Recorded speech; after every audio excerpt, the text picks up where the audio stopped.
Okay. నా పేరు పరి రవికుమార్ అండి. మాది బోగుల్ మండలం కరుణాకుల గ్రామం, నెల్లూరు జిల్లా అండి. ఇక్కడ వచ్చే సమస్య వచ్చేసి వాళ్ళ కాలేజీ యూరిన్ వాటర్ మొత్తం డ్రైనేజీ మొత్తం మా శ్మశాన వాటికి మీద ఉండేది. గతంలో చాలాసార్లు చెప్పడం జరిగింది, వాళ్ళు గొడవలు వేయడం జరిగింది, పోయిన వాళ్ళని కొట్టించడం జరిగింది సార్. అయినా కూడా ఎవరు స్పందించలేదు, ఒక్కరికి కూడా మాకు న్యాయం చేయలేదు సార్.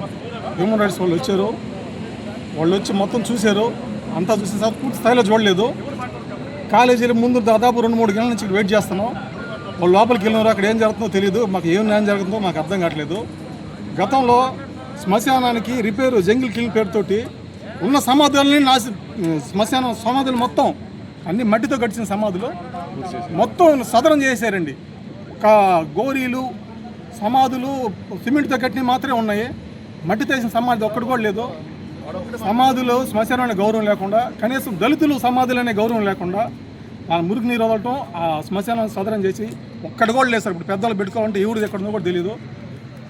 మరొకసారి మేము చెప్పేది ఏంటంటే హ్యూమన్ రైట్స్ వాళ్ళకి ఆ మురికి నీరు కానీ కంప్లీట్గా ఇంకెప్పటికీ శాశ్వత పరిష్కారం చూసుకోవాలి సార్. కోర్టులు పెట్టి ఇలా కాలేజీ కట్టుకున్నారు.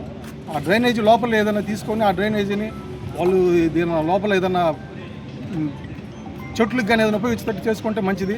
అన్ని కోట్లు ఖర్చు పెట్టిన ఏదో కొద్ది స్థాయిలో ఎంతో కొత్త అయిపోతుంది.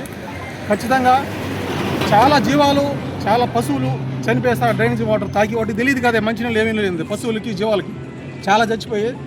దయచేసి కాలేజీ వారికి తెలియజేసుకునేది మా సమస్య పరిష్కరించండి. హ్యూమన్ రైట్స్ వారికి కూడా చెప్పిన అదే సార్, ఆ సమస్య పరిష్కారం చేయాలి సార్. మా ఊరిని, మా పశువుల్ని, జీవాల్ని, మా పెద్దలు పెట్టుకున్న దాన్ని మొత్తం కాపాడాలి సార్. అదే సార్.